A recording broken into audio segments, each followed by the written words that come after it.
Ini kira-kira mensupport atau mau mengadaptasi ya, mau mengurus utamakan pembangunan agromaritim. Saya ingin dapat gambaran dari Pak Anies. Apakah Pak Anies akan bergerak dari struktur pembiayaan, kemudian baru menyusun strategi mana yang dulu, kemudian mana yang kemudian, atau Pak Anies ingin membangun semua sekalian? Dengan isu mitigasi akan masuk 75% ya, populasi akan ada urbanisasi. Kita ada concern penting, ya. Concern pentingnya itu terkait dengan keseimbangan ekologis. Dan ini juga terkait juga bagaimana kita membangun konsep sustainable food system. Nah, itu bagaimana dari Pak Anies terkait dengan sustainable food system yang berorientasi kepada peningkatan kapasitas UMKM kita kan. Kira-kira apa lagi selain yang tadi saya kemukakan yang Pak Anies tawarkan dalam rangka kita memperkuat agar masalah malapetaka lingkungan yang berkaitan dengan masalah ini bisa kita kuatkan lagi di era ke depan nanti. Ini persoalan regulasi. Apa yang akan Bapak lakukan kalau nanti Bapak terpilih jadi presiden? Kita berharap Bapak jadi presiden gitulah. Dalam 1 tahun pertama dari seluruh program-program. Amin saja dulu.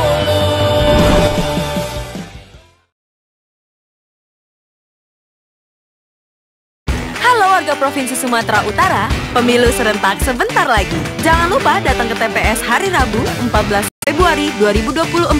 Anda akan diberikan 5 surat suara dengan warna yang berbeda. Pilih surat suara yang berwarna biru untuk DPRD Provinsi Dapil Provinsi Sumatera Utara 2. Lalu, pilih Partai Nasdem dan capres nomor urut 3, Dr. Sely Gustika Zaman.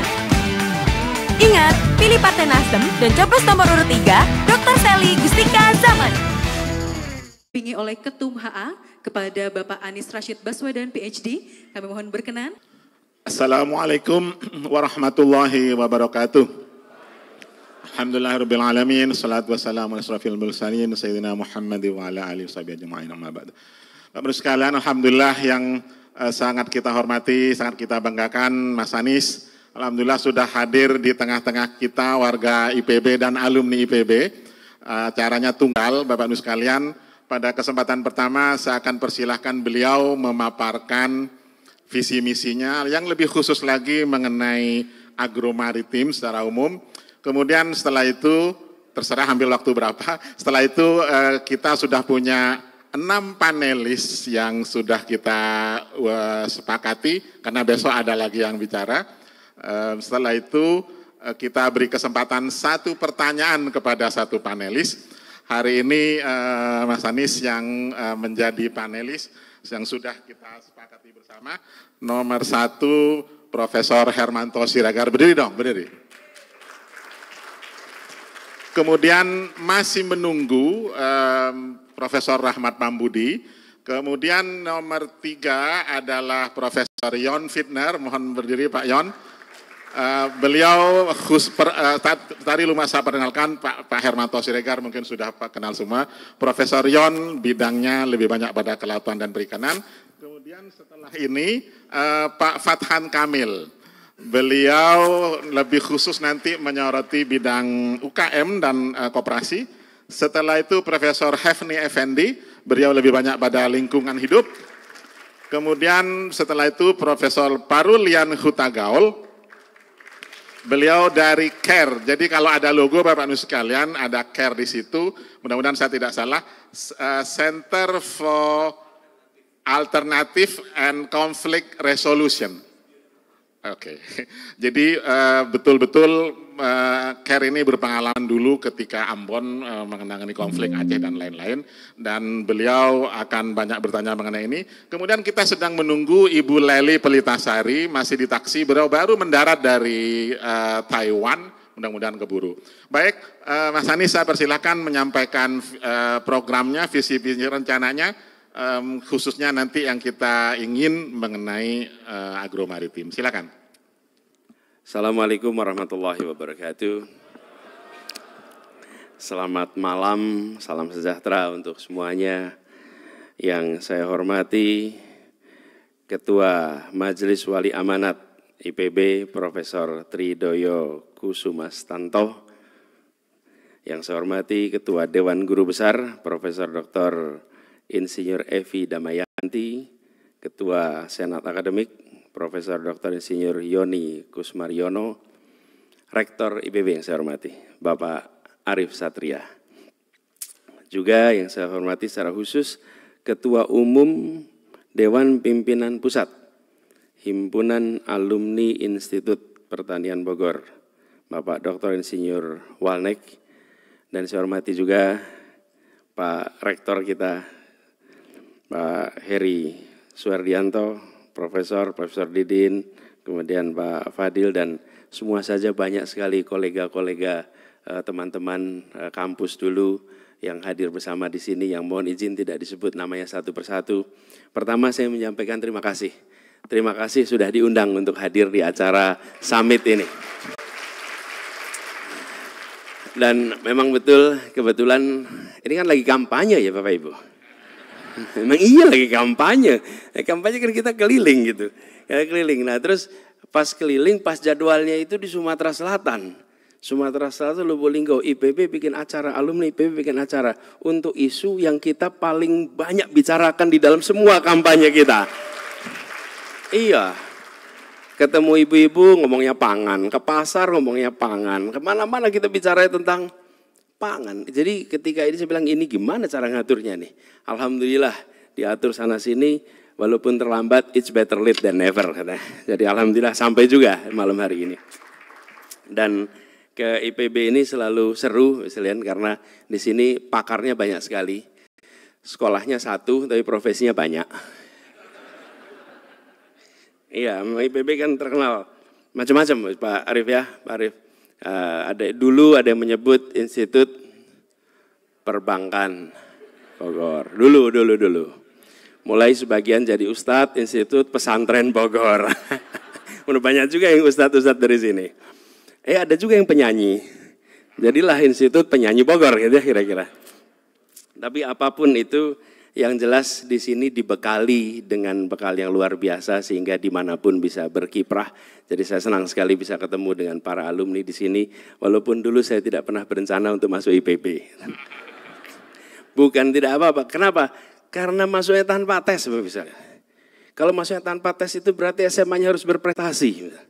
Betul tidak? Kalau nggak salah 80-20 ya. 80-20. Jadi yang berada di sini kira-kira anak-anak yang dulu SMA-nya hebat-hebat nih. Ya. Nah. Ya, kami SMA-nya kurang hebat. Jadi nggak bisa itu ikut yang tanpa tes. Kita pakai tes masih deg-degan lagi belum untuk diterima. Gitu. Alhamdulillah malam hari ini jumpa. Bapak sekalian, tentu saya akan berbicara tentang maritim. Tapi sebelum saya berbicara tentang agromaritim, saya ingin sampaikan pada Bapak sekalian beberapa pengantar. Apa sih Pilpres ini? Apa sih yang sedang kita bicarakan sekarang ini terkait Pilpres? Apa sih leadership itu? Apa tugas utama dan terutama dari yang diberikan amanah sebagai pemimpin? Tugas pertama, terutama, dan nomor satu adalah mengambil keputusan. Oke. Dia menjadi ultimate decision maker di negeri ini. Pengambil keputusan. Karena itu yang kita harus ketahui adalah bagaimana cara seseorang mengambil keputusan. Karena cara mengambil keputusan ini yang akan berdampak kepada urusan-urusan yang kita miliki macam-macam. Saya sampaikan ini di awal, Bapak sekalian, sebagai gambaran bagaimana kita bicara visi misi. Mengambil keputusan. Jadi saya mau sampaikan bagaimana kami mengambil keputusan ketika bertugas di Jakarta. Ada 4 dimensi dalam pengambilan keputusan. 1, keputusan itu harus memberikan atau mendasarkan kepada sebisa mungkin prinsip keadilan. Ini nomor 1, ultimate. Yang kedua, dia harus bisa diharapkan memenuhi kepentingan publik, public interest. Ketiga, keputusan itu sebisa mungkin menggunakan data, ilmu pengetahuan, common sense, dan objektivitas. Keempat, merujuk kepada undang-undang, regulasi, konvensi. Oke. Urutannya begitu kalau ambil keputusan. Seringkali kita ambil keputusan itu urutannya dibalik. Nomor 1 undang-undang dulu, peraturan dulu. Nah banyak aturan kita yang tidak masuk akal. Banyak aturan kita yang conflicting. Banyak aturan kita yang tidak sesuai dengan evidence di lapangan. Karena itu saya sampaikan urutannya 1, 2, 3, 4. Nah ini dianggap sepele Bapak Ibu sekalian soal bagaimana mengambil keputusan itu. Sampai kapan manusia modern diingatkan dengan prinsip ini ketika kemarin terjadi pandemi COVID. Pada saat kejadian pandemi COVID, seluruh dunia, semua pemimpin dibenturkan sebuah kenyataan. Bagaimana mengambil keputusan dengan informasi yang sangat minim. Oke? Di situ ada pimpinan yang mengandalkan ilmu pengetahuan, ada pimpinan yang tidak mempercayai ilmu pengetahuan. Ada yang menggunakan metode ilmiah, ada yang tanpa. Ada yang memikirkan unsur keadilan, ada yang tidak. Ada yang memikirkan public interest, ada yang tidak. Itu sekalian ujiannya di masa krisis, bukan di masa normal. Di masa krisis, disitulah kepemimpinan akan diuji. Nah, kami sampaikan ini di awal sekalian. Kenapa? Karena gagasan yang kami bawa adalah gagasan perubahan. Dan ketika bicara tentang perubahan, perubahan untuk apa? Maka kami sampaikan perubahan untuk mengedepankan unsur keadilan di dalam kebijakan-kebijakan yang disusun oleh pemerintah. Ideologinya ada. Kenapa harus pakai ideologi? Kenapa harus ada nilai? Habis sekalian, saya ini dari kampus juga, cuman sekarang sedang tugas luar. Tugas luar nih. Karena ada Tridharma perguruan tinggi bukan? Saya Tridharma yang ketiga ini lagi dijalanin nih. Tugas luar nih. Coba sekalian bila kita lihat dimensi. Ada nilai sebagai sumbu vertikal dan ada manfaat dari sumbu horizontal. Oke. Kita selalu ingin mengambil keputusan yang secara nilai benar, secara manfaat baik. Tapi dunia tak selalu seperti di dalam dunia akademik. Nah, dunia akademik selalu tidak nyaman berada di luar kuadran itu. Oke, ketika harus ambil keputusan benar, tapi tidak baik konsekuensinya. Atau baik, tapi tidak benar. Ini dua kuadran ini judgment. Tapi kuadran yang terakhir, tidak benar, tidak baik, ini jangan pernah dimasuki ini. Tapi nilai itu penting. Bila kita memimpin tanpa membicarakan nilai, ideologi, apa yang terjadi? Kita akan selalu ambil cost benefit, untung rugi. Apa yang terjadi? Inconsistency policy. Kebijakan inkonsisten karena tidak ada patokan ideologi atau nilai.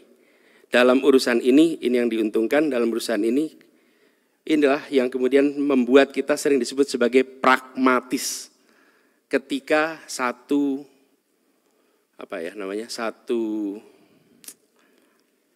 dimensi saja yang dipakai. Nah, saya sampaikan ini di awal Bapak sekalian.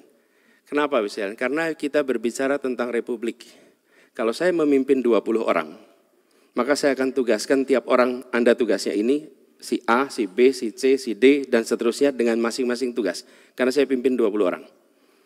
Ketika saya memimpin 200 orang, maka saya bikin struktur organisasi, saya bikin SOP, saya bikin target-target perolehan tiap-tiap unsur dalam 200 orang itu. Kemarin saya memimpin Jakarta, pegawainya saja itu hampir 200.000 orang, 180.000, 190.000 orang yang saya pimpin. Pada saat itu saya tidak bisa menugasi orang satu-satu dan saya tidak bisa hanya sekedar mengandalkan struktur organisasi, tapi saya harus menggunakan value sebagai rujukan bagi semua pemimpin. Apa nilai yang dipegang sehingga kepala dinas, kepala badan, kepala semua itu menggunakan itu sebagai pegangan. Dan saya katakan nilainya adalah keadilan sosial bagi seluruh rakyat Jakarta. Itu nilainya. Pegang itu. Semua kebijakan yang disusun benturkan dengan satu pertanyaan. Apakah kebijakan ini memenuhi rasa keadilan? Bila tidak, koreksi. Dan itu masing-masing bidang. Ketika itu dilakukan, mengejutkan bagi yang tidak terbiasa dengan urusan keadilan. Saya beri contoh. Dinas Pertamanan dan Hutan Kota. Dengar harus berkeadilan. Terus saya mikir, nyambungnya di mana Pak? Ini soal landscape, insinyur landscape nih. Ya, Bu Linda, ini insinyur landscape juga di sini. Insinyur landscape. Kami bicaranya jenis tanamannya, jenis itu. Mengapa kita bicara unsur keadilan? Bukan. Tugas Anda apa? Tugas Anda menyediakan fasilitas itu. Pertanyaannya, coba lihat peta Jakarta. Di mana letak taman itu berada? Begitu lihat petanya, taman berada di daerah-daerah yang rakyatnya makmur. Bukan di daerah-daerah yang rakyatnya kumuh, yang justru membutuhkan taman-taman untuk mereka bermain bagi anak-anaknya. Ubah. Langsung diubah, kita membangun taman-taman di daerah-daerah yang anak-anaknya membutuhkan tempat bermain dan tidak ada ruang bermain di sana. Berubah. Bangun lebih dari 400 taman. Rasa keadilan. Pendidikan. Pendidikan bicara kesehatan, bicara tentang guru, bicara tentang kurikulum, bicara tentang tunjangan dan lain-lain. Tapi keadilan, pertanyaan sederhana. Bagaimana pendidikan kita memasukkan unsur keadilan? Ini contoh saja. Rekrutmen, sekolah-sekolah baik di Jakarta, siapa orang tua yang bisa masuk sekolah itu? Anak-anak yang orang tuanya pendidikan SD, SMP, S1, S2, S3, itu mendominasi lebih dari 90% recruited student di sekolah-sekolah favorit di Jakarta. Sekarang pertanyaannya, mungkinkah itu akan memenuhi rasa keadilan? Tidak, harus diubah. Diubahlah sistem rekrutmennya. Setelah dirubah, apa yang terjadi? Sepertiga berpendidikan S1, S2, S3, sepertiga SMA, sepertiga SD dan SMP. Dan apa yang terjadi? Kurva normal semua siswa yang masuk di sekolah-sekolah favorit di Jakarta. Ideologi. Ini saya bisa ceritakan semua sektor, termasuk Bina Marga. Bagaimana kita bangun jalan kaki. Kenapa? Karena alat transportasi yang semua orang pakai itu kaki. Dan di Jakarta tidak disiapkan alat fasilitas untuk pejalan kaki. Lalu dibangunlah trotoar yang luar biasa masif yang sekarang Bapak Ibu bisa saksikan di Jakarta. Itu semua kenapa? Karena prinsip keadilan. Nah, jadi Bapak sekalian, ketika saya sampai pada berbicara agro maritim, maka kami pun akan mendekatinya dengan pendekatan itu, Prof. Mustandil. Kami ingin mendekati dengan ideologi. Belum tentu kami punya semua jawabannya. Karena kemarin ketika kami menangani COVID, I'm no expert dalam bidang epidemiologis. Saya bukan pakarnya. Ketika ngurusin transportasi, saya bukan ahli transportasi. Tapi saya mendapatkan kewenangan untuk mengambil keputusan bidang transportasi. Saya dapat kewenangan untuk ambil keputusan soal epidemiologi. Nah sekarang, kami akan sampaikan kepada sekalian beberapa gagasan, tapi saya ingin garis bawahi. Memiliki kewenangan, jangan pernah berasumsi punya pengetahuan. Nah banyak orang dalam pemegang kekuasaan, pemegang kewenangan itu, ketika memiliki kewenangan, merasa punya pengetahuan. Ketemu anak buah yang tidak berani mendebat atasannya karena atasannya menganggap punya pengetahuan. Saya akan mulai justru dengan mengatakan I'm here to learn. Saya di sini mau belajar. Kenapa? Itu saya katakan pada semua pertemuan di DKI. Bapak Ibu sekalian, para kepala dinas silahkan berdiskusi dengan gubernur, silahkan mendebat yang katakan gubernur karena saya di sini mau belajar sama-sama. Kalau tidak ada diskusi, tidak ada debat, maka ada masalah.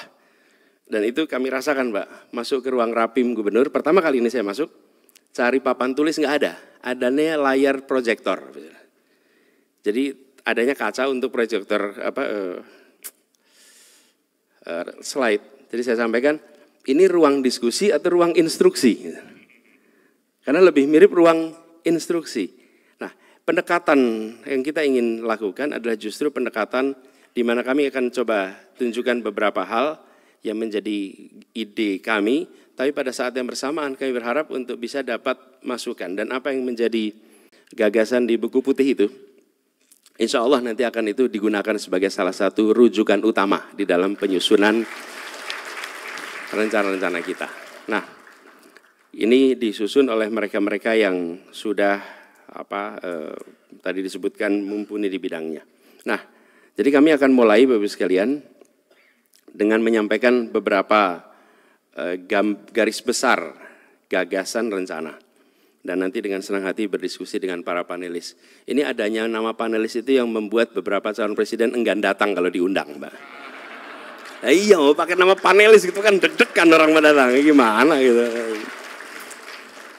Lain kali jangan panelis Pak, pengusul, nah, semua datang pasti Pak. Betul. Bagian pengusul datang Pak. Tapi kalau panelis, waduh nanti dinilai. Nanti kalau nggak bisa jawab gimana? Bilang aja nggak bisa jawab, apa kita? Memang kita tahu semua. Makanya saya itu selalu datang di setiap acara diskusi. mau panelis, mau bisa jawab atau tidak. Karena sesungguhnya saya tempatkan ini it's a learning journey. Ini sebuah perjalanan pembelajaran. Nah, kami memberikan judul Jalan Menuju Indonesia Adil Makmur untuk Semua.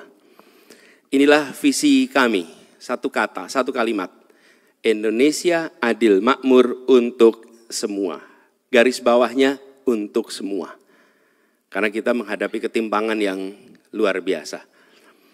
Nah, saya akan teruskan perjalanan kita. Kalau IPB dan baktinya udah catatannya banyak, saya nggak usah ngulang di sini.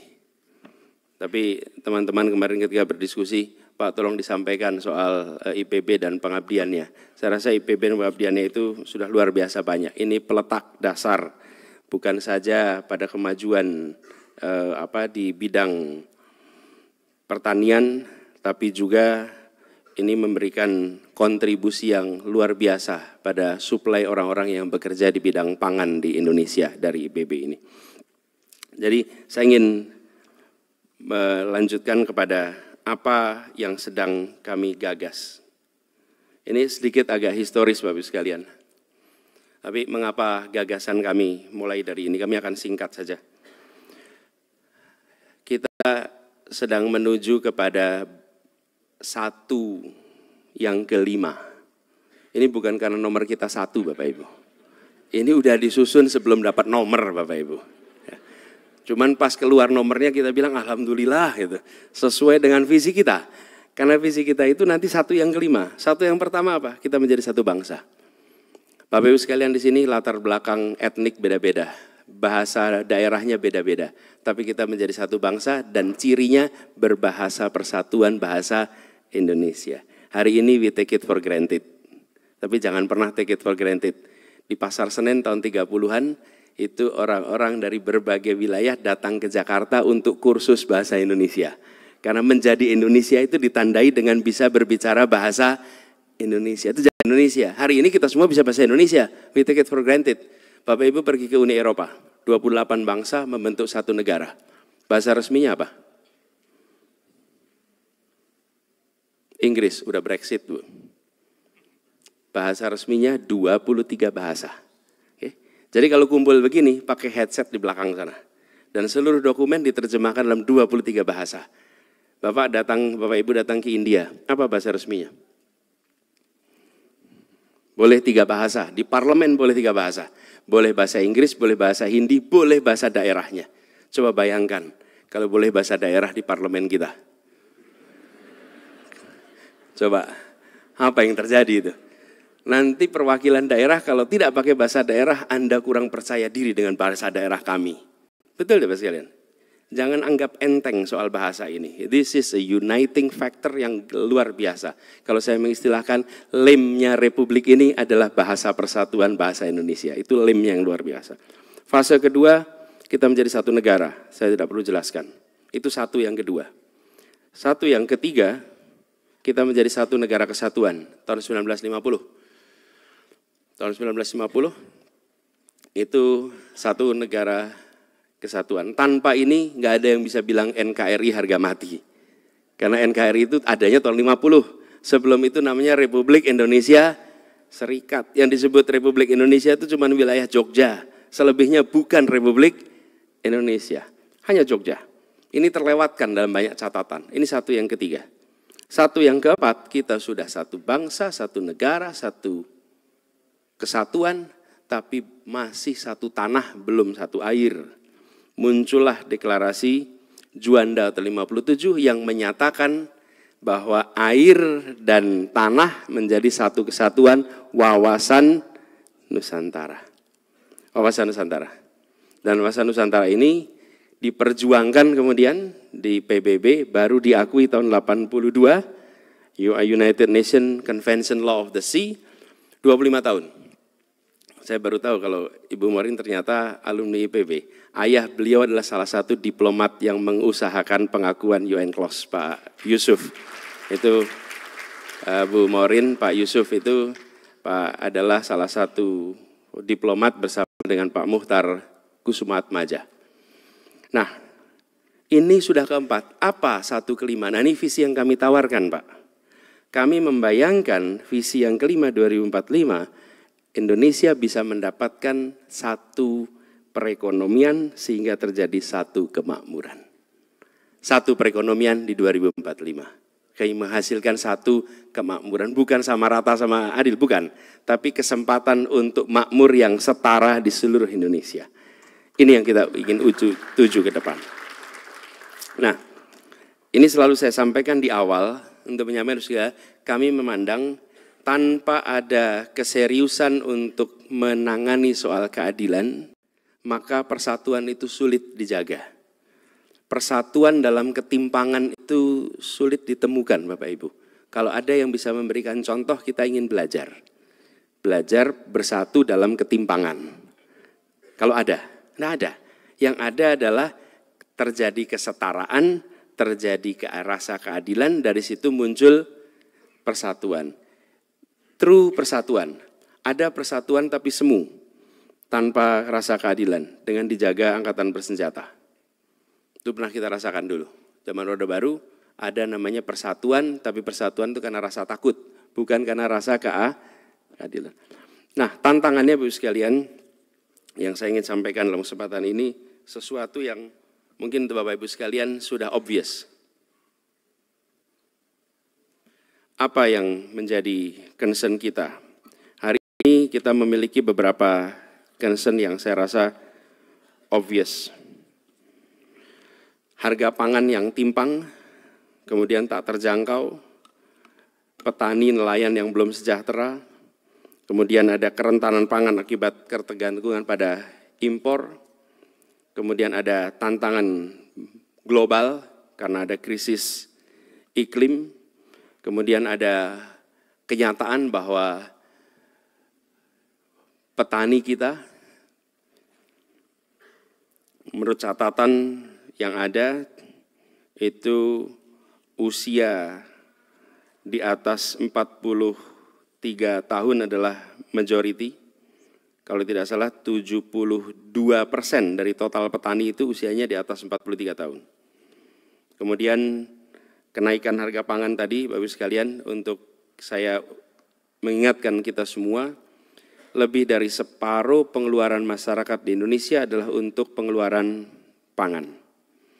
Dan kita berhadapan dengan kenyataan penduduk bertambah, lahan pertanian berkurang.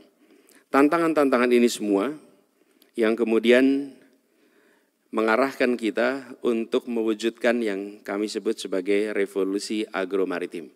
Dan by the way, kami boleh sampaikan di sini bahwa di antara 3 pasang calon presiden, visi misi yang menyebutkan diksi agromaritim hanya visi misi calon presiden nomor 1.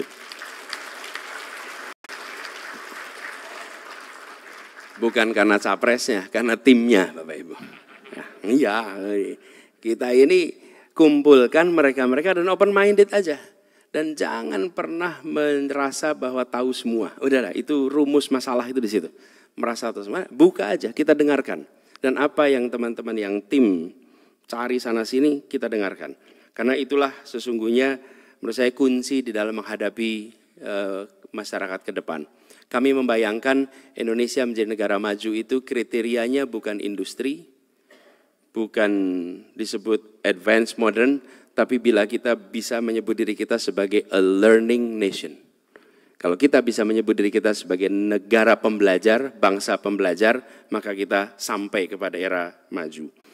Apa yang kita ingin lakukan di dalam revolusi agromaritim ini?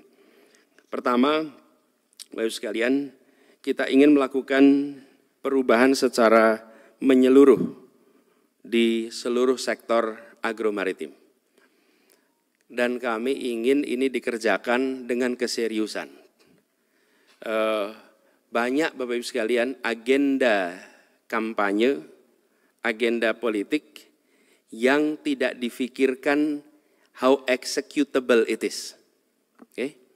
Banyak sekali. Yang kedua, banyak yang membawa janji tapi tak bersenyawa dengan janjinya. Apa itu kalau tidak bersenyawa dengan janjinya? Dia disconnect. Selesai pemilu, selesai kampanye, dia lupa dengan apa yang dipidatokan. Kenapa? Karena dia tidak bersenyawa. Nah, kami ingin bersenyawa betul dengan ini. Kenapa? Karena itulah kami siapkan dari awal. Di tempat kami ini 2 track. Satu adalah berkampanye, yang satu adalah tim konten, tim policy. Dan tim policy ini sudah bekerja setahun menyusun semua yang hendak disiapkan. Bila Allah takdirkan, timnya udah siap dengan seluruh gagasan untuk dibawa bagi perubahan supaya komprehensif. Apa yang kita ingin lakukan? Kami ingin melakukan pertama dari kebijakan-kebijakan impor pangan yang kalau boleh digunakan istilah serampangan. Dengan tanpa perencanaan yang matang, tanpa strategi jangka panjang yang matang, kebijakan-kebijakan jangka pendek, tapi kemudian dijalankan secara repetitif dalam durasi yang panjang, sehingga dia menjadi sebuah seakan policy jangka panjang. Kita ingin menjadi kemandirian pangan. Kemudian dari harga pangan tinggi menjadi harga pangan yang terjangkau, dari nelayan dan petani yang menderita menjadi petani dan nelayan yang sejahtera, program sektoral tak terintegrasi dan tumpang tindih menjadi kelembagaan yang kuat, kolaboratif dan sinergis, dari agromaritim konvensional menjadi agromaritim yang berkelanjutan. Saya ingat di tahun-tahun awal saya bekerja di bidang partnership ini dengan Pak Rektor Pak Arief Satria, beliau tuh menceritakan tentang, karena waktu itu banyak sekali menulis tentang pesisir, menceritakan bahwa hampir semua desa nelayan adalah desa yang miskin. Betul ya Pak Rektor? Itu kata-kata itu tuh menempel betul, sehampir semua. Dan pertanyaan, penerima bansos adalah orang yang punya profesi kalau di desa itu. Profesinya petani, profesinya nelayan. Tapi mereka tidak bisa menghidupi dirinya dari profesinya. Nah, ini yang kami sering sebut, kemiskinan itu kita mau selesaikan pakai mana nih? Sebagai masalah sosial atau sebagai masalah ekonomi? Nah, selama ini di Indonesia kita dekati kemiskinan itu sebagai masalah sosial. Karena itu diselesaikan lewat Kementerian Sosial. Sementara di sisi lain, kalau kita selesaikan ini sebagai masalah ekonomi, maka kebijakan tata niaganya diperbaiki, seluruh unsur perekonomian sehingga pelaku-pelaku ekonomi yang pendapatannya kurang, mereka bisa meningkat sehingga tidak harus menjadi penerima bansos. Tapi ini pendekatan yang berbeda. Mau kita lihat sebagai apa nih? Sebagai masalah sosial atau sebagai masalah ekonomi? Nanti kita ngobrol soal kemiskinan berikutnya. Nah, dengan statement itu, bahwa ingin mewujudkan revolusi maritim, maka ada 5 pilar utama yang perlu kita siapkan. Ini agriculture dalam arti yang luas, Bapak sekalian. Di mana itu artinya pertanian, perkebunan, kehutanan, peternakan, perikanan, dan kelautan. Dalam artian yang luas. Nah, di sini ada 5 unsur. Pertama adalah manusianya. Kedua adalah inovasi, ketiga reindustrialisasi, keempat regulasi, dan kelima institusi. Kita ingin melakukan upscaling kepada petani dan nelayan, dan tentu saja regenerasi bagi mereka. Kemudian pengembangan secara serius riset, inovasi, dan teknologi. Lalu peningkatan nilai tambah produk agromaritim, ini reindustrialisasi yang tadi disampaikan. Karena kita merasakan dalam 9 tahun ini ada deindustrialisasi sesungguhnya di Indonesia. Dan kita harus melakukan reindustrialisasi. Kemudian mulai dengan kebijakan-kebijakan yang harus ditata ulang, termasuk urusan impor. Konsistensi kebijakan dari hulu ke hilir yang harus ditata dengan baik. Dan yang terakhir adalah institusi, bagaimana tata kelola itu bersifat kolaboratif. Dan institusi adalah regulasi, fungsi regulasi 3. 1, memberikan rasa keadilan. 2, memberikan distribusi manfaat yang jelas. Who gets what, when, where, how much. Itu regulasi. Yang keempat, dia memberikan kepastian hukum. Jadi kalau sebuah regulasi itu tidak memenuhi ini, maka it doesn't serve the actual purpose of regulasi. Nah, ini institusi. Jadi kami melihat 5 ini perlu dipersiapkan. Lalu di dalam pelaksanaannya, Bapak Ibu sekalian, terkait dengan pertanian, perkebunan, kehutanan, dan peternakan. Ada beberapa agenda strategis yang kalau disederhanakan kira-kira, ini I'm preaching to the choir, Bapak Ibu sekalian. Ini saya berkhotbah pada orang beriman ini. Iya, ini semua sudah beriman, semua orang-orang yang tahu. Jadi mohon izin, ini kewajiban seperti sholat Jumat kalau khotib bilang ittaqullah, Pak. Ya. Ini saya harus mengingatkan. Ini kan harus deh. Walaupun Bapak Ibu sudah tahu semua. Apa sih? Ya pasti ada upstreamnya, ada downstreamnya, ada tengahnya gitu kan kira-kira. Jadi di upstream intensifikasi produksi, kemudian downstream bagaimana harga terjangkau, dan di tengah tata niaganya dibereskan. Sederhananya begitu. Nah, turunannya ada di sini, Bapak sekalian. Saya mungkin tidak perlu menjelaskan terlalu detail ke bawah. Misalnya soal pupuk, benih, pestisida, kemudian pakan, fasilitas, dan lain-lain. Tapi kami ingin sampaikan beberapa yang terkait dengan yang di tengah, Bapak sekalian. Kami merasa perlu untuk, atau saya sebutkan aja dah, untuk intensifikasi kita melihat perlunya melakukan redistribusi dan sertifikasi lahan pertanian, perkebunan, dan perhutanan sosial. Ini kalau ketemu di banyak tempat seringkali dirasakan sebagai masalah. Lalu konsolidasi lahan dan hasil pertanian melalui kooperatif farming, yang kami melihat ini bisa kita kerjakan di sisi intensifikasi. Kemudian efisiensi rantai pasok, kepastian pembelian melalui kontrak farming yang sudah mulai perlu diintensifkan. Kami sendiri ketika di Jakarta mempraktekkan kontrak farming ini dengan gapoktan-gapoktan di berbagai wilayah di Indonesia dan membantu sekali bagi Jakarta untuk menstabilkan harga. Walaupun Cipinang Food Station itu secara kontrol pasar itu sekitar 7-8%. Tapi 7-8% itu yang membantu stabilitas harga di Jakarta. Karena fluktuasi, volatilitas di situ berdampak kepada keseluruhan harga beras di Jakarta, dan kalau harga beras di Jakarta berdampak pada harga beras di Indonesia. Jadi kemudian modernisasi penyimpanan dan optimalisasi resi gudang, ini kita juga sempat lakukan kerjasama soal resi gudang ini, dan perbaikan infrastruktur terutama jalan desa. Kita menemukan jalan tak berbayar perhatiannya kurang, tapi jalan berbayar dapat perhatian yang banyak. Kita ingin melakukan perubahan dengan memberikan perhatian yang setara antara jalan berbayar dan jalan tak berbayar, khususnya ke sentra-sentra yang menghasilkan industri, baik pertanian secara makro maupun industri-industri lain. Kemudian, Bapak sekalian, keterjangkauan harga kebutuhan pokok, kami melihat transparansi harga melalui sistem informasi pangan itu menjadi salah satu hal yang perlu kita explore. Nanti saya berikan contoh, ini kita kerjakan juga di Jakarta. Kemudian subsidi harga beli konsumen atas komoditas tertentu dan stabilisasi harga kebutuhan pokok menjelang hari besar.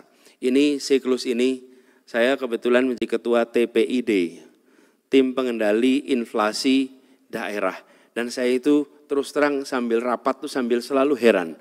Kenapa kita selalu rapat kalau bulan Ramadan? Kenapa rapat kalau menjelang akhir tahun? Kenapa? Loh, bukankah Ramadan itu tiap tahun gitu? Kecuali Ramadannya cuma tahun ini gitu. Tutup tahun juga tiap tahun. Tapi selalu kita ketemu dengan persoalan klasik, yaitu lonjakan inflasi. Dan saya sampaikan, ya ini kan ujungnya supply demand. Ketika kita tidak memikirkan ini secara sistemik, maka problem ini nggak akan pernah selesai. Nah, kemudian untuk perikanan dan kelautan, ada beberapa agenda yang ada di sini, peningkatan produksi, kemudian keberlanjutan tata kelola kelautan, dan keterhubungan antar pulau. 3 ini. Jadi 1, bantuan solar dan alat tangkap, kemudian bantuan untuk penyimpanan dan jaminan keselamatan kerja, kemudahan izin melaut bagi nelayan, lalu perbaikan data produksi dan pemetaan potensi perikanan tangkap secara nasional. Itu untuk peningkatan produksi perikanan. Adapun untuk keberlanjutan tata kelola kelautan, adalah tindakan yang tegas atas aktivitas yang ilegal, unregulated dan unreported di laut kita, kemudian menghentikan eksploitasi laut yang merusak, termasuk ini harusnya ekspor pasir laut bukan impor pasir laut ini. Ekspor pasir laut, kemudian kebijakan pungutan kuota dan lain-lain. Nah, ini adalah yang ketiga, keterhubungan antar pulau, pelabuhan terintegrasi dengan infrastruktur darat. Kemudian kita harus meningkatkan konektivitas dan intensitas transportasi laut, serta sistem logistik yang efisien dan terintegrasi. Kebetulan saya bersyukur sekali Bapak Ibu sekalian dapat tugas kemarin mengurus Jakarta, karena Jakarta itu satu-satunya kota di dunia yang memiliki kepulauan. Kalau punya pulau banyak, tapi kalau kepulauan hanya satu, yaitu Jakarta. Dan Jakarta itu kepulauannya ada 111 pulau, yang dihuni 11, dan kami ingat ketika mulai itu ketimpangannya luar biasa. Dan alhamdulillah sekarang di sana konektivitas terbangun, air bersih terbangun, bahkan air bersih di Kepulauan Seribu itu sekarang drinkable water. Jadi kita yang di daratan itu kalah dengan di Pulau Seribu sekarang. Kenapa? Ya karena ketika kita membangun air bersih, teknologinya sudah lebih murah untuk menggunakan sampai pada drinkable. Jadi malah drinkable water. Sewerage system diperbaiki, konektivitas diperbaiki, kemudian solar panel disiapkan untuk listrik, puskesmas disiapkan, bahkan pasar induk Kramat Jati dibangun di Pulau Seribu. Sehingga warung-warung di Pulau Seribu kalau kulaan tidak harus ke daratan, mereka kulaannya cukup ke sana. Jadi saya waktu itu ketika bicara ke Pulau Seribu, saya sampaikan gini, bagaimana kita bisa mengirimkan pesan kepada rakyat Indonesia yang berada di berbagai pulau, kalau kepulauan di ibu kota saja itu tertinggal, tidak bisa kita majukan. Jadi begitu kita majukan Kepulauan Seribu, maka kita akan mengirimkan pesan, tunggu Bapak sekalian, your turn will be coming soon. Kira-kira gitu. Tapi, nah kalau Kepulauan Seribu aja nggak keurus, terus gimana kita mau ngomong sama yang jauh-jauh? Dan kami ada keunikan Bapak sekalian. Bapak ada sebuah pulau namanya Pulau Sebira. Pulau Sebira itu hitungan kilometernya lebih dekat ke Waikambas di Lampung. Nah ini Pak Lampung, ini Pak dekat sama Waikambas. Tapi dia tidak mau KTP Lampung, Pak. Mintanya KTP Jakarta. Jadi dari kita tuh jauhnya nggak kira-kira. Jauh nggak kira-kira. Itu 8 jam kalau pakai kapal ke sana. Dan kapal dulu kalau ke sana itu sehari sekali, 2 hari sekali. Lalu kita siapkan kapal khusus dengan kecepatan tinggi yang 2,5 jam sampai ke sana. Dan apa yang terjadi? Intensitasnya luar biasa tinggi. Jadi ketika dulu mereka minta kecepatan kapal disiapkan. Sesudah itu saya datang lagi ke sana, nginap, mereka ngobrol, Pak kita butuhnya ATM sekarang. Berubah sekali kebutuhannya itu. Jadi dulu mintanya transportasi yang cepat, sekarang butuhnya ATM. Lah penduduknya 700.000 Bapak Ibu. 700.000, 700 orang. Penduduknya 700 orang. Mata pilihnya 400. Itu kalau bicara elektoral. Gedek sekalian, nggak ada. 400 gitu loh. 400, wong kecamatan Cengkareng itu 600.000 Bapak sekalian. Kan ngurusin satu, itulah sebabnya kenapa kadang-kadang wilayah begitu tidak dapat perhatian, karena politically they are insignificant. Tapi menurut saya justru politically they are significant karena mengirimkan pesan persatuan kepada semuanya. Kalau yang kecil diurus maka yang lainnya akan keurus, gitu kira-kira. Dan ini yang kita jadikan sebagai pelajaran. Lalu ke depan Bapak sekalian, kami melihat bagaimana mengedepankan kooperatif dan kontrak farming. Saya tidak akan berbicara terlalu jauh detail di sini, tapi kita ingin menggeser ke sana dan mengurangi alokasi anggaran untuk food estate, karena menurut kami masa justru kita harus memberdayakan para petani dan bottom up, bukan top down yang kita kerjakan. Kemudian yang tidak kalah penting terkait reindustrialisasi. Ini potensi kita besar, tapi nilai tambahnya belum kompetitif. Saya rasa kalau kita sampai kepada ekspor, maka sawit kita ekspor mentahnya nomor 1 dunia. Ekspor biofuelnya nomor 3. Mudah-mudahan kita bisa tingkatkan. Tapi mending ini, yang berikutnya ekspor rumput laut. Nomor 2 ekspor di dunia, tapi ekspor kosmetik kita nomor 25. Lalu kita bicara tentang karet. Kita eksportir karet nomor 2 di dunia. Tapi ketika bicara tentang ban, kita nomor 17. Lalu ekspor ikan laut kita nomor 2 di dunia. tapi ekspor ikan kaleng kita nomor 8 di dunia. PR kita ada banyak di sini, tapi kami melihat bila ini diseriusi, rasanya it's doable. Ini bisa kita kerjakan sama-sama. Dengan harmonisasi kebijakan, ada insentif fiskal dan non-fiskal, kemudian pembiayaan pengembangan agromaritim yang kompetitif, lalu peningkatan kapasitas, dan sistem logistik yang efisien dan terintegrasi. Lalu yang terakhir, Bapak Ibu sekalian, saya ingin sampaikan terkait dengan informasi pangan. Bapak Ibu sekalian pernah menggunakan jak pangan? Ada yang pernah pakai jak pangan di sini? Kalau Bapak Ibu download aplikasi Jaki, walaupun warga Bogor, tapi kan kerjanya juga di Jakarta. Gitu. Belanjanya kan juga di Jakarta gitu. Ini sebuah aplikasi yang menginformasikan harga di pasar induk. Bapak sekalian, kita semua tahu bagaimana pasar itu berfungsi. Pasar akan efisien kalau antar pelaku ada informasi yang simetris. Kalau informasinya asimetris, pasar itu tidak akan efisien. Kita tahu itu. Dan bagaimana membuat pasar itu bisa simetris, maka antar pelaku pasar harus punya informasi yang sama. Nah, kami di Jakarta menyiapkan aplikasi namanya Jak Pangan. Jak Pangan ini memberikan info berapa harga real time di Kramat Jati. Sehingga warung yang mau belanja, warung itu kalau kulaan di pasar, misalnya pasar Cipete, pasar Pondok Labu, pada saat dia datang ke pasar, dia akan lihat harga di pasar itu perbedaannya dengan Kramat Jati. Bila bedanya signifikan, dia akan kulaannya ke Kramat Jati langsung. Tapi bila perbedaannya itu masuk akal, dia akan belanja di pasar setempat. Dan itu membuat seluruh pasar di Jakarta, pasar tradisional, memiliki informasi yang sama yang mereka tidak bisa memainkan harga. Nah, tapi Jakarta hanya bisa bekerja sewilayah Jakarta. Kenapa? Karena kita tidak bisa antara Kramat Jati dengan sentra produksi. Jadi kami tidak bisa nih antara Jakarta dengan Brebes, Jakarta dengan Ngawi, Jakarta dengan Sulawesi Selatan kalau beras, tidak bisa.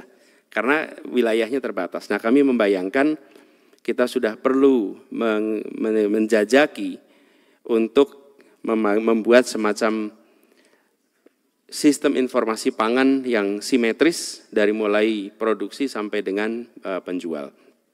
Jadi itu Bapak Ibu sekalian hal yang kami ingin sampaikan di sini, bahwa prinsipnya kami berikhtiar untuk melakukan reform total, dan kelihatannya kalau reform total kami beruntung karena lokasinya tidak jauh dari Bogor, sehingga bisa minta dibantu oleh teman-teman semua dari Bogor untuk reformasi ini bisa berjalan dengan baik.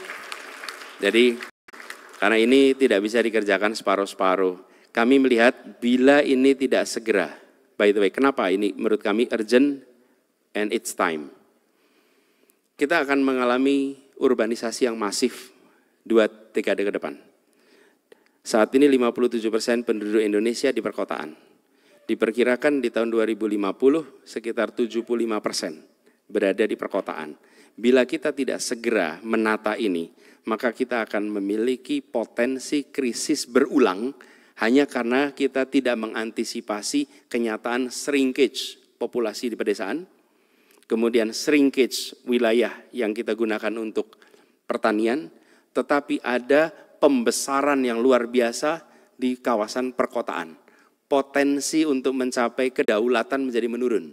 Mungkin kita bisa ketahanan pangan karena pakai impor. Tapi untuk kedaulatan kita akan sulit mencapai. Karena itu ini harus dikerjakan sekarang. Dan kami berkomitmen untuk melakukan reformasi itu.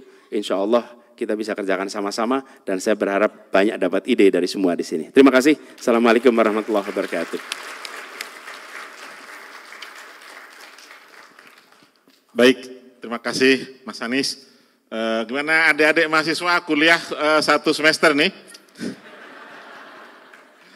Baik, Bapak Ibu sekalian, sesuai dengan janji kita minta teman-teman panelis sebagai pemantik diskusi. Selamat datang Ibu Leli, baru mendarat dari Taipei, langsung kita paksa ke sini. Baik, urutan saya persilakan Prof. Hermanto Siregar. Pertanyaannya mohon 1 saja kepada Pak Anies, karena tadi sudah cukup jelas Mungkin tekanannya apakah ada yang berbeda dengan buku putih atau saling melengkapi atau ada pendalaman tertentu. Silakan Prof. Mentor, nanti kalau ada waktu, nggak tahu sampai kapan nih Pak Ketum nih, kalau ada waktu setelah panel semua baru putaran kedua. Dari tadi saya dibisikin Mas Anies paling tidak 2 atau 3, saya bilang 1 pertanyaan.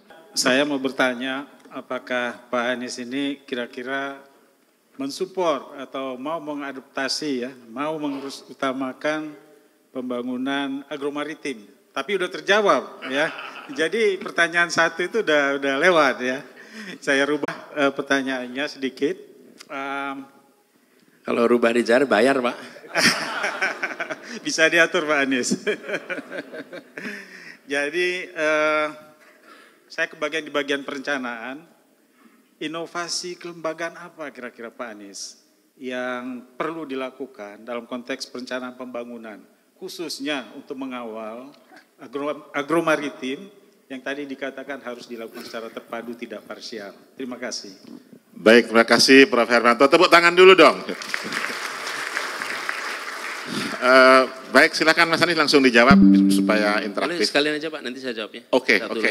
Baik, Prof. Yon Fitner, silakan. Baik, terima kasih moderator, Pak Anies yang saya hormati, terima kasih atas paparannya. Tadi menarik bicara kuadran Pak Anies. Kalau di kelautan perikanan itu saya punya kuadran juga Pak Anies. Yang pertama, kebijakan dibuat itu tepat gitu ya. Tapi dilaksanakan juga secara tepat. Kuadran kedua, kebijakan itu dibuat tepat, dilaksanakan dengan tidak tepat. Kemudian yang ketiga, kebijakan tidak tepat, tapi dilaksanakan secara tepat. Keluarlah yang hanya mengejar IKU. Kemudian yang terakhir, yang paling parah adalah kebijakan tidak tepat, dilaksanakan juga serampangan. Itu terjadi. Nah kemudian di dalam struktur presentasi tadi saya sudah melihat sebenarnya beberapa poin dan agenda strategis Pak Anies.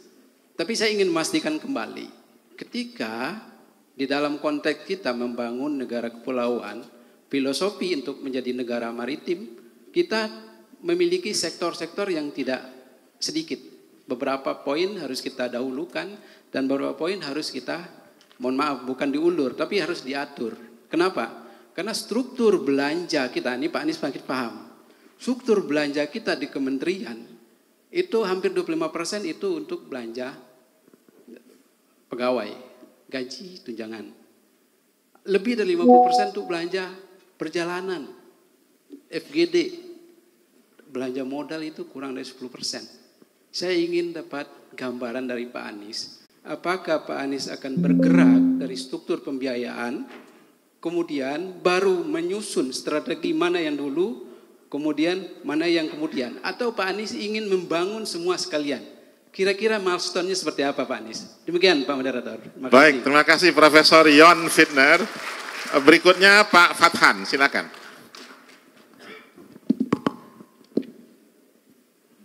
Bismillahirrahmanirrahim. Terima kasih Pak Moderator, Prof. Inul. Kelihatannya sih paslon nomor 1, Mas Anies ini udah senyawa dengan agromaritimnya IPB ini. Pak Rektor, Pak Ketum, izin. Dari paparan tadi kita bisa memahami bahwa substansi penting mengenai pangan bisa kelihatan begitu. Dan kita juga paham bahwa pangan menjadi backbone utama ketahanan nasional. Yang menjadi pertanyaan mendasar adalah dengan isu mitigasi akan masuk 75% ya, populasi akan ada urbanisasi. Kita ada concern penting. Ya. Concern pentingnya itu terkait dengan keseimbangan ekologis. Dan ini juga terkait juga bagaimana kita membangun konsep sustainable food system. Nah, itu bagaimana dari Pak Anies terkait dengan sustainable food system yang berorientasi kepada peningkatan kapasitas UMKM kita, karena UMKM itu lebih kurang 90% sektor bisnis itu adalah UMKM, dan sebagian besar dari situ juga kita paham bahwa UMKM itu bisnisnya kuliner, kan. Nah ini gimana mengaitkan dengan sustainable food system yang bisa mendorong penguatan ketahanan nasional. Terima kasih. Baik, tepuk tangan dong untuk Pak Fathan. Pak Fathan Kamil adalah Ketua Himpunan Alumni sebelum Pak Walnek. Berikutnya Profesor Hefni Effendi, silakan. Iya, terima kasih Pak Anies. Salah satu dari malapetaka lingkungan adalah ketika kita tidak melakukan law enforcement terhadap pelanggar lingkungan dengan kuat. Ya, dan juga kita tidak begitu kuat mengapresiasi bagi stakeholder yang memang mereka bergiat di bidang lingkungan.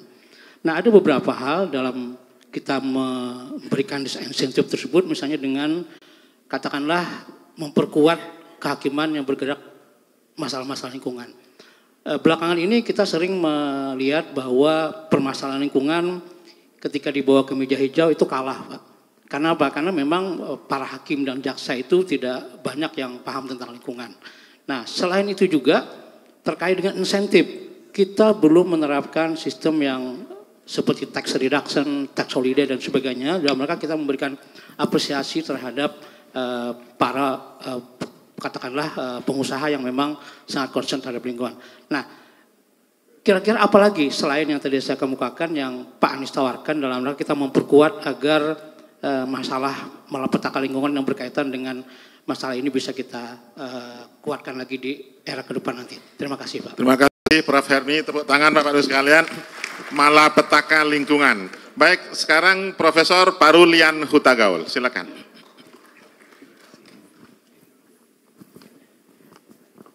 Terima kasih Pak Moderator. Pak Anies yang saya hormati. Saya terus terang aja curiga Bapak terlalu banyak konsultasi dengan teman-teman di sini. Tapi nggak apa-apa, Bapak tadi terus terang mengatakan kita tidak pernah tahu. Kalau UGM sama IPB itu sama-sama desa, Pak. Oke, baik. Terima kasih Bapak. Tapi ada satu hal yang lolos dari pemaparan Bapak tadi kalau saya lihat. Soal teknologi tidak dijabarkan lebih detail. Nah, salah satu persoalan kita sekarang ini kalau kita lihat, dunia sudah begitu gencar menggunakan teknologi rekayasa genetik. Lebih 40 negara di dunia telah terlibat di dalam produksi dan perdagangan produk-produk rekayasa genetik. Indonesia hanya menempatkan dirinya untuk mengimpor produk-produk rekayasa genetik seperti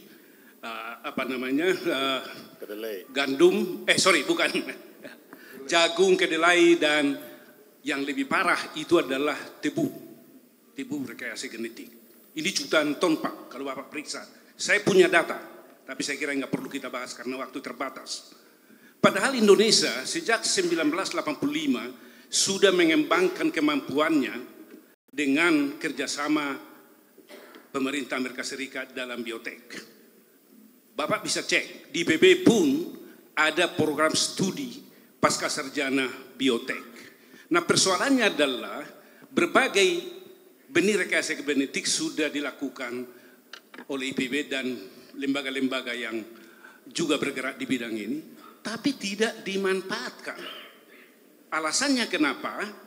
Ternyata regulasi yang ada di Indonesia kurang kondusif dan suportif dalam pengembangan rekayasa teknologi ini.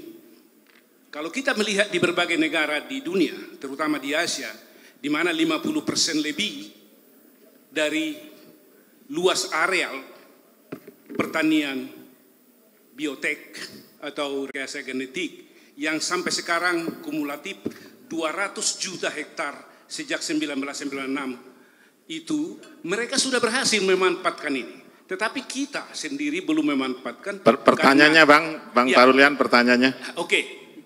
Persoalannya adalah, saya mau tanya Bapak, ini persoalan regulasi. Apa yang akan Bapak lakukan kalau nanti Bapak terpilih jadi presiden? Kita berharap Bapak jadi presiden gitulah.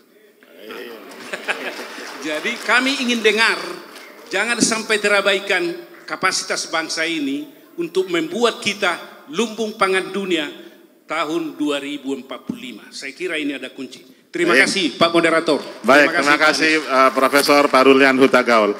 Kalau seminar biasa saya akan tambah-tambahin beliau. Silakan Ibu Leli. Terima kasih. Assalamualaikum warahmatullahi wabarakatuh. Waalaikumsalam. Pak Anies dan Bapak Ibu sekalian, ketika kita bicara agromaritim, ini sebetulnya saya artikulasikan dari diskusi kita sebelumnya, ini adalah amanah konstitusi. Kita coba mengangkat ini menjadi sebuah isu yang lebih strategis lagi, dan kemudian dalam konteks itu tentu apa yang ingin dilakukan oleh Pak Anies dan tim tadi saya dengar, kira-kira dalam 1 tahun pertama dari seluruh program-program atau arah kebijakan ini, bagaimana upaya untuk mengarus utamakan agromaritim ini. Jadi kan tentu sebagai sebuah literasi baru, tentu dia harus punya proses sampai kemudian bertransformasi menjadi sebuah budaya agromaritim, gitu ya. Nah, di tahun pertama kira-kira dari semua ini mana yang paling prioritas? Dan dalam konteks itu, di mana IPB akan ditempatkan oleh Pak Anies dalam konstelasi politik kabinet? Terima kasih. Terima kasih Bu Leli. Itu termimpi-mimpi dari pesawat rupanya. Baik, Mas Anies silahkan, ada 6 panelis sudah menyampaikan pertanyaannya. Mudah-mudahan ada waktu nanti kita satu putaran berikutnya. Silakan Mas Anies. Ini ujian terbuka ya.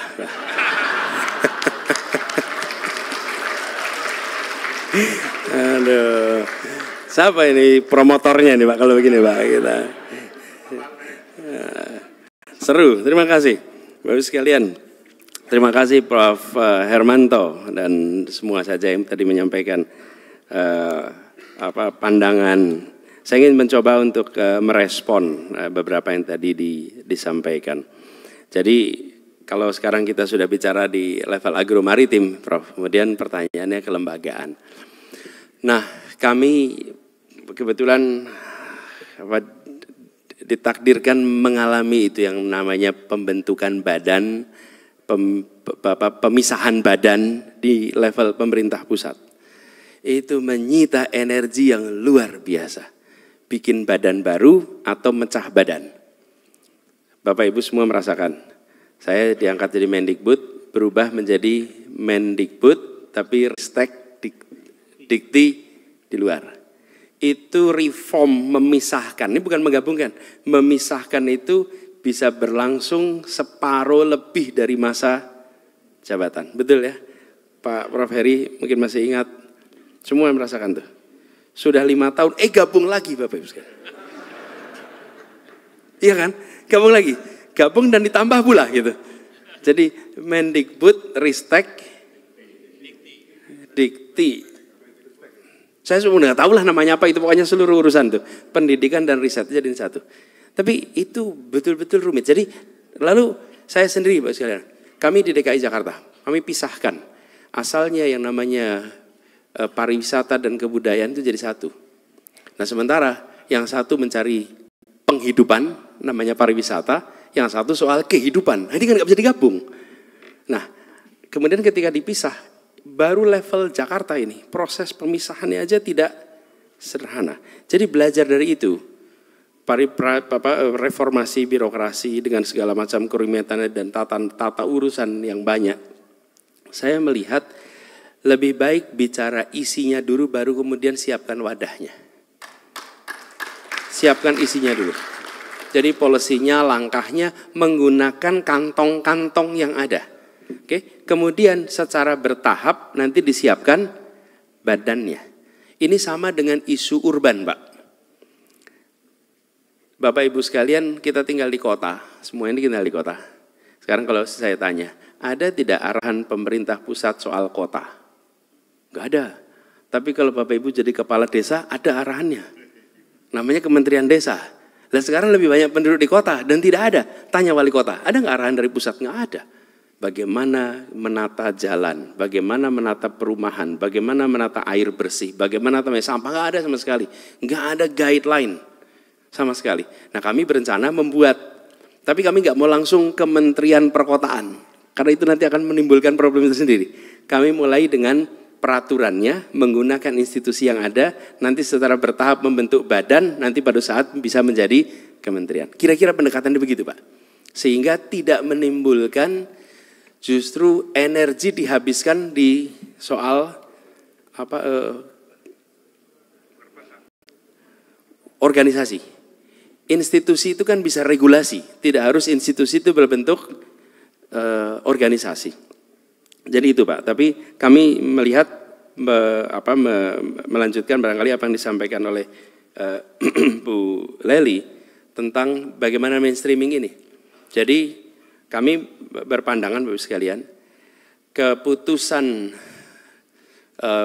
itu yang tadi kami sebut sebagai ideologi, rancangannya rumit, tapi harus diwujudkan di dalam pesan politik yang sederhana. Pesan politik yang sederhana. Bapak Ibu sekalian mungkin ingat era Orde Baru Bapak sekalian, GBHN kita. Pada baca nggak GBHN tuh?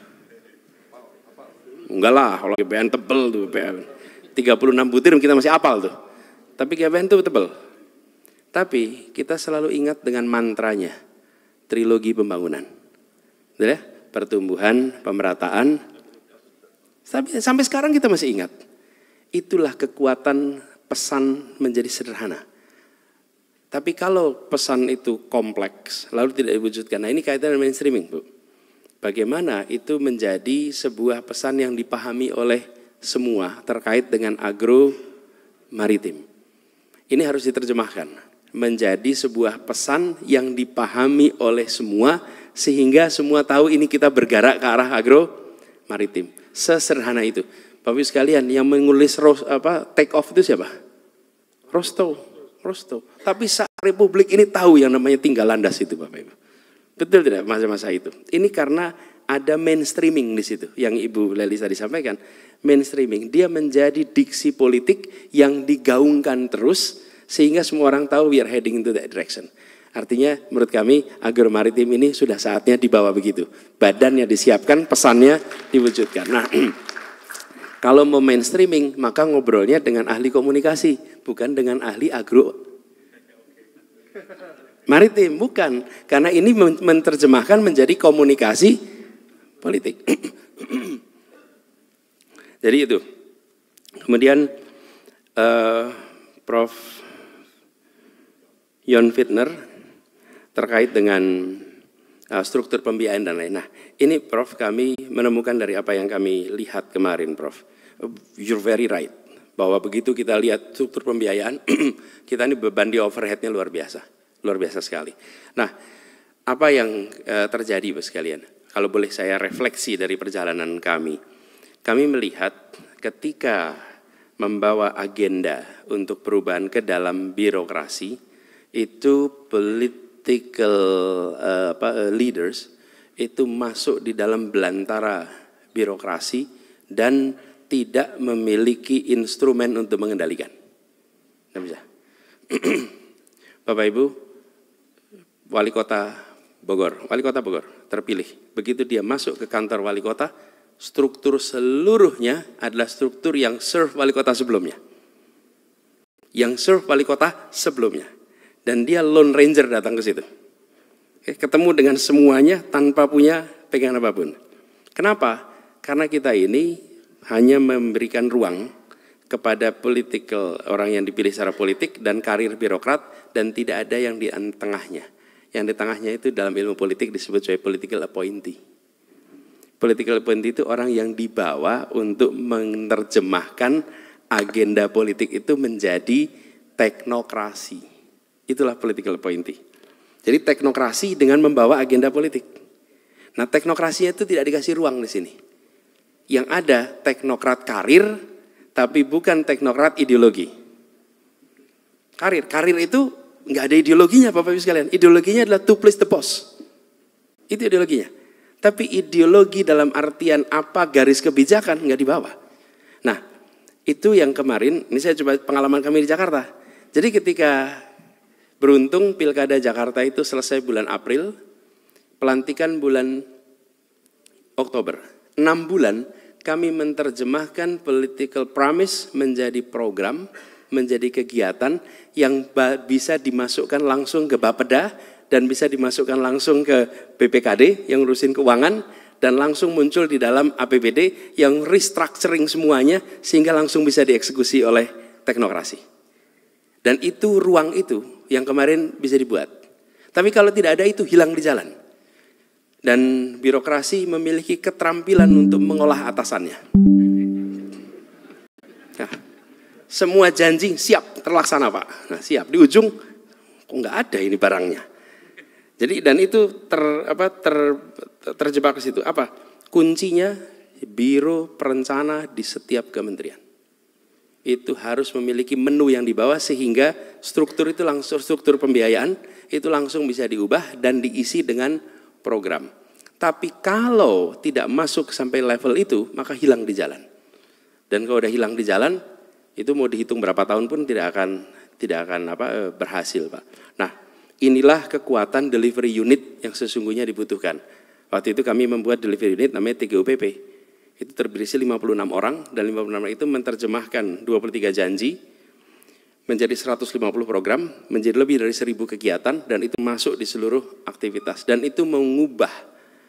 Apa efeknya? Ya badan delivery ini dimusuhin Pak.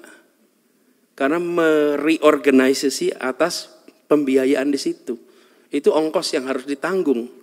Kalau bersahabati artinya you're not making change. Kalau membuat perubahan pasti akan ada yang tergeser. Nah ini yang saya rasa harus dikerjakan di pemerintahan sekarang ini.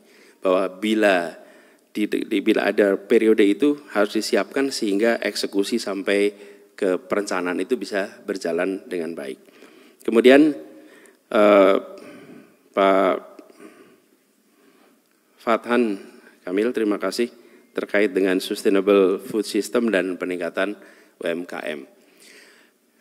Saya masih belum memiliki bayangan Pak yang terkait dengan sustainability aspeknya dengan food system. Tapi saya punya bayangan yang terkait dengan bagaimana UMKM-nya. Nanti mudah-mudahan saya bisa dapat feedback Pak, bagaimana sustainability itu membantu. Istilah Bapak tadi, sustainable food system.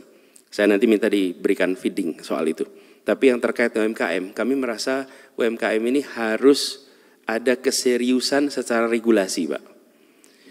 Kalau kami prinsipnya dalam soal keadilan ini Pak, membesarkan yang kecil tanpa mengecilkan yang besar. Kira-kira begitu pegangannya. Dan UMKM ada dalam ekosistem regulasi yang tidak bersahabat pada usaha mikro dan kecil. Dari mulai untuk permodalan sampai akses kepada pasar. Bahkan tata ruang pun tidak bersahabat pada usaha mikro dan kecil. Misalnya, seorang ibu rumah tangga mau bikin usaha, tadi kan Bapak sebut kuliner kan paling banyak, usaha rumahan di dapur untuk produksi makanan dijual, lalu dia mengurus izin usaha mikro kecil, IUMK. Ketika mengurus IUMK akan dicek alamat rumahnya. Begitu cek alamat rumahnya, ini bukan zona usaha Bu. Begitu bukan zona usaha langsung, no, nggak bisa keluar izin. Sementara dia bukan kegiatan usaha yang melibatkan parkiran, melibatkan polusi, nggak ada itu semua. Ini usaha mikro kecil, regulasi kita tidak bersahabat di situ. Ini sudah kami lakukan di Jakarta. Jakarta itu sekarang seluruh wilayah bebas untuk kegiatan mikro, selama dia tidak melibatkan parkir dan lain-lain. Untuk membebaskan itu. Nah, regulasi-regulasi seperti ini yang harus kita lakukan reform, termasuk pembiayaan. Pembiayaan kita ini lebih cenderung membiayai sektor formal daripada yang informal dan non-formal. Menurut saya harus banyak perubahan di sini. Nah, kami sedang mendorong bagaimana koperasi dibesarkan kembali dan di-mainstreamkan di dalam program-program pemerintah, khususnya yang terkait dengan usaha mikro kecil, apalagi yang terkait pasar. Koperasi ini insya Allah akan kita dorong. Nah, peningkatan UMKM kami melihat regulasi ini harus diubah Pak. Kami pernah mencoba melakukan di Jakarta dengan membuka akses pada izin usaha, pada NPWP, tata ruang, termasuk aturan tentang lalu lintas. Bapak Ibu mungkin ingat, dulu di Jalan Sudirman Tamrin dilarang kendaraan roda 2 lewat. Ingat ya periode itu. Di periode itu nggak bisa lewat. Itu artinya apa? Artinya delivery yang Bapak sebut tadi, UMKM Pak, yang masuk Sudirman Tamrin itu pakainya motor. Mereka nggak bisa lewat. Saya cek kepada pengelola online online ojek, per hari delivery ke Jalan Sudirman itu 500.000 delivery, Pak, per hari. Dan itu artinya makanan kecil, makanan siang, makan malam, dan lain-lain. Di Jakarta, delivery per hari itu 13,5 juta delivery. Majority adalah mikro kecil. Bila aturan lalu lintas kita pun tidak memikirkan mikro dan kecil, itu dampak perekonomiannya akan besar.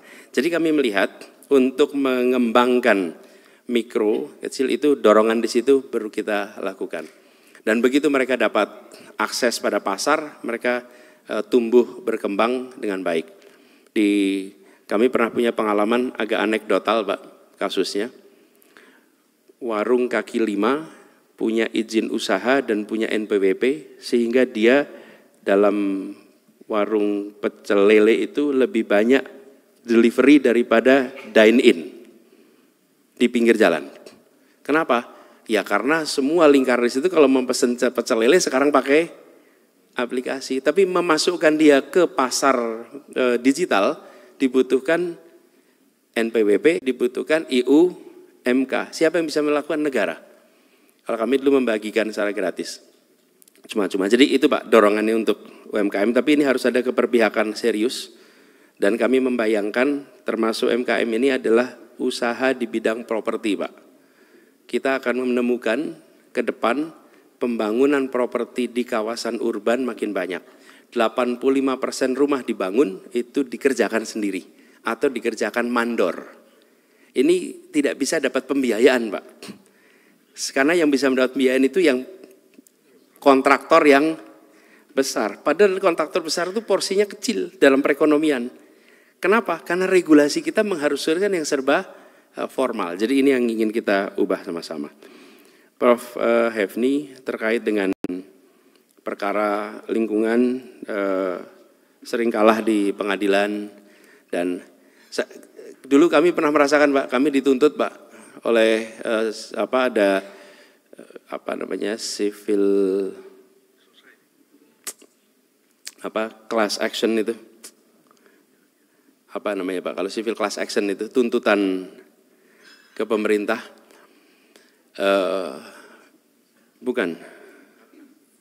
gugatan kepada pemerintah karena bertanggung jawab atas kotornya udara di Jakarta. Jakarta dan sekitar yang dituntut itu dari mulai Presiden, Menteri Lingkungan Hidup, kemudian Menteri Perindustrian, banyak, Pak, Gubernur Jakarta, Gubernur Banten, Gubernur Jawa Barat, di semuanya dituntut. Nah, ada 15 tuntutannya, lalu kami dikalahkan oleh pengadilan. Nah, ini attitude di pemerintah yang harus diubah, Pak. Kami ketika mendengar kami dikalahkan, artinya kami salah, saya itu memilih untuk tidak banding, Pak. Tapi menerima keputusan itu dan melaksanakan keputusan itu. Karena ini adalah untuk kepentingan bersama. Tapi nggak boleh, Pak. Yang lain mengharuskan harus banding. Nah, gubernur posisinya di bawah, Pak. Jadi kami satu-satunya dissenting opinion yang menerima keputusan, yang 6 lainnya itu menolak banding. Nah, karena ini tuntutan renteng, maka kita terbawa banding, Pak. Tapi maksud saya mindset di pemerintah itu sudah harus mau menerima keputusan dan melaksanakan keputusan. Jangan selalu serba mau banding, seakan-akan rakyat tidak punya hak untuk mendapatkan improvement atas kebijakan. Nah, menurut saya itu yang harus diubah. Nah, kemudian di sisi lain, Bapak menyebut tadi bagaimana masalah lingkungan ini diperkuat. Menurut saya harus ada komitmen yang serius, Pak, soal ini. Di mana tanda komitmen serius itu di fiskal. Di fiskal itu harus terlihat langkah yang serius. Yang kedua, di dalam kebijakan tidak melakukan kompromi yang tidak masuk akal. Tidak mungkin dalam kebijakan lingkungan itu tanpa ada kompromi di lapangan, karena perlu waktu. Kita mau melakukan kebijakan misalnya bangun semua bangunan baru harus green building, dalam kenyataannya selalu tidak mungkin sempurna. Tapi harus ada keseriusan di dalam penegakan aturan di situ. Prof. Parlian Hutagaul, terima kasih, Prof, terkait dengan itu. Kami setuju, Pak, bahwa harus ada reform regulasi kita. Reform regulasi kita ini terutama terkait dengan pemanfaatan hasil rekayasa anak-anak bangsa. Dan anak-anak bangsa ini punya rekayasa yang hasil rekayasa yang luar biasa. Tapi seringkali regulasi kita mengharuskan sudah terbukti. Gimana udah terbukti, yang baru rekayasanya. Itu ketemu Pak sekalian, ketika kita mau bikin beberapa kebijakan, itu harus menggunakan teknologi yang sudah terbukti. Dan ketika ini adalah hasil, nah di situ menurut saya kita perlu ada ruang. Satu, alokasi yang cukup untuk aktivitas research, khususnya di bidang-bidang yang ilmu murni. Harus ada tempat di situ. Yang kedua, ilmu-ilmu terapan, khususnya di bidang-bidang yang terkait dengan kebutuhan jangka pendek bangsa. Ini alokasinya, kalau kita lihat alokasi riset kita masih terlalu kecil dibandingkan GDP kita. Jadi menurut saya kita harus ada pembesaran di situ. Tapi pembesarannya jangan lompat. Kalau pembesaran lompat nanti habisnya untuk FGD. Ya, anggaran itu kalau loncat bingung yang menghabiskan. Jadi harus naiknya itu bertahap. 20%, 20%, 20% dalam 5 tahun naik 100% secara gradual. Tapi kalau langsung akan berat. Yang ketiga adalah partnership dengan sektor swasta. Dan kesadaran di peneliti bahwa memiliki terobosan itu nilai komersialnya belum tentu setinggi yang dibayangkan oleh ilmuwan. Karena kenyataannya untuk menjadi sebuah produk yang bisa dijual di level komersial itu investasi yang terjadi itu amat besar. Idenya sendiri itu penting, tapi kalau porsi ide itu dituntut besar di dalam perjalanan, maka biasanya nggak jalan ini, nggak ketemu itu dealnya, karena tuntutan yang tinggi atas value inovasi. Sementara komersialisasi itu menuntut angka yang cukup besar. Tapi kita sepakat Pak, perlu ada dorongan di situ. Dan sebelumnya kita ambil dari luar, tapi kalau sudah bisa kita fasilitasi yang dari dalam negeri. Komitmen itu ada, insya Allah. Itu ya, makasih Pak. Baik, terima kasih Mas Anies. Pertanyaan ada yang belum terjawab tadi dari Bu Leli. Sudah. Sekaligus tadi. Sebentar, ada pertanyaan yang kedua beliau tadi. Ada anak pertanyaannya, kira-kira IPB ditempatkan di mana kalau terpilih? Ya, itu penting itu.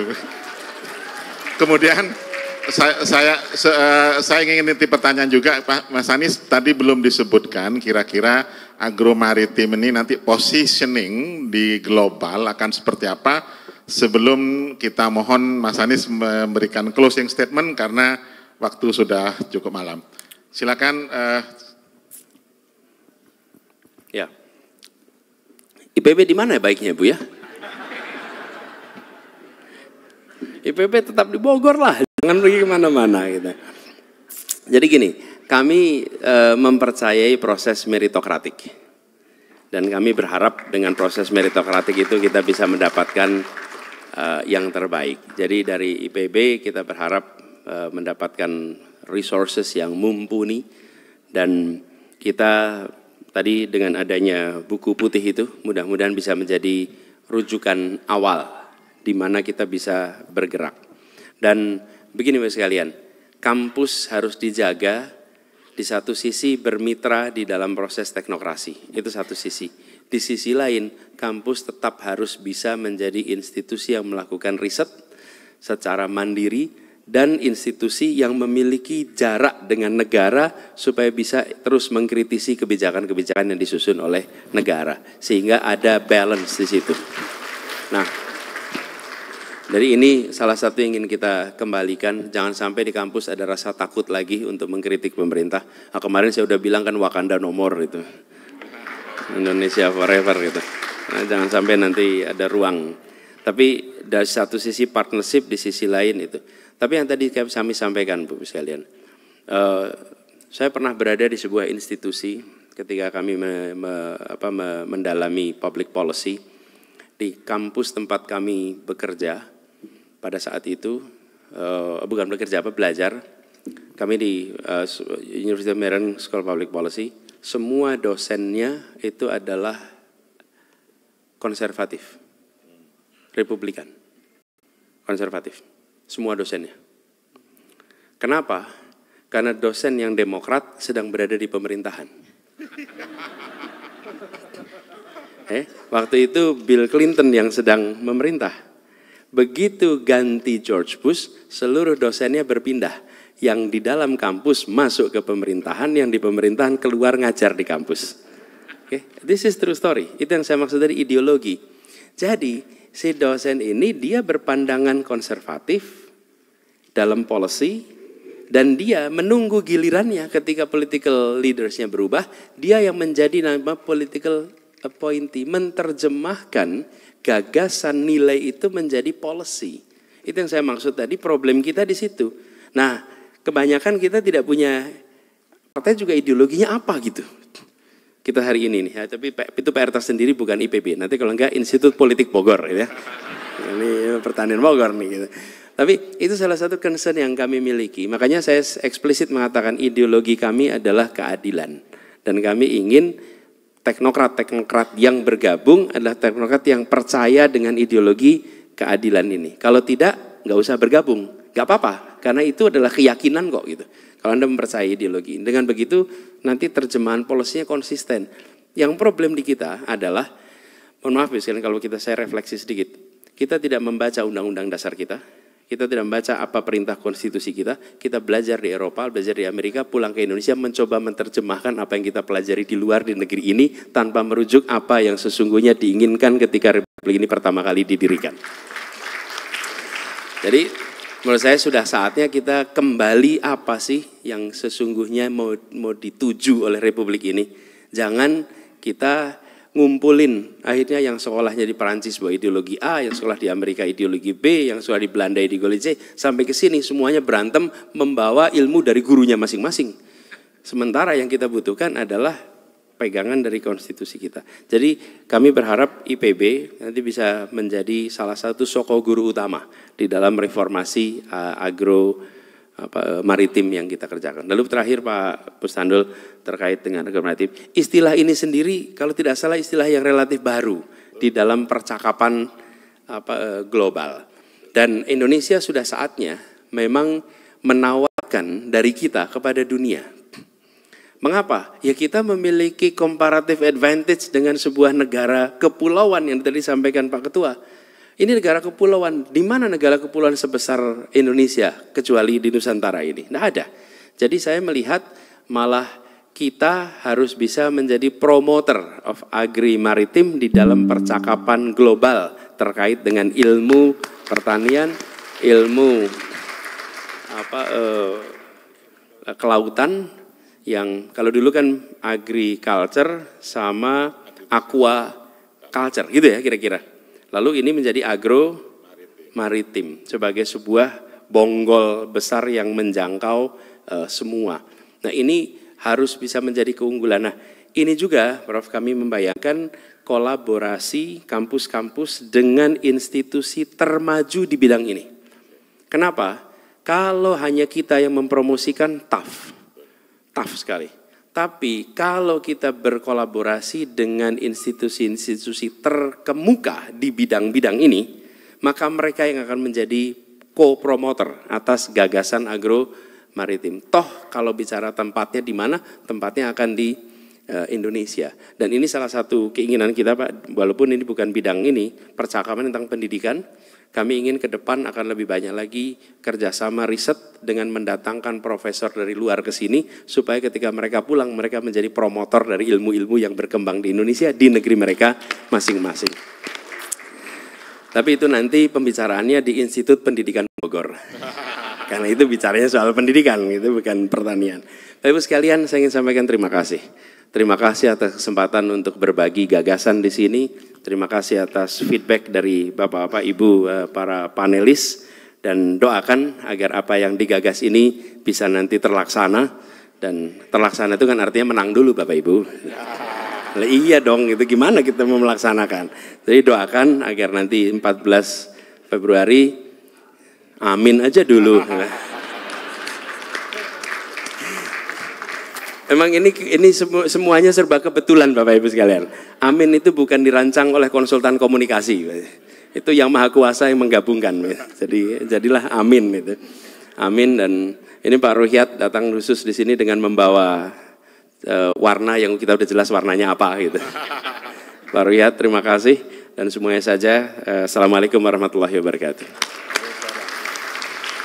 Baik, terima kasih Pak Calon Presiden 01, Mas Anies Baswedan, Bapak Ibu sekalian, kita semua mendapat pencerahan.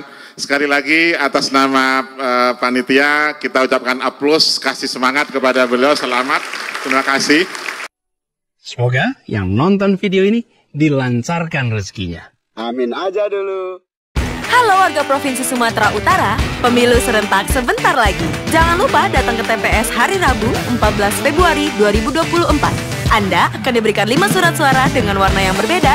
Pilih surat suara yang berwarna biru untuk DPRD Provinsi, Dapil Provinsi Sumatera Utara 2. Lalu, pilih Partai Nasdem dan capres nomor urut 3, Dr. Sely Gustika Zaman.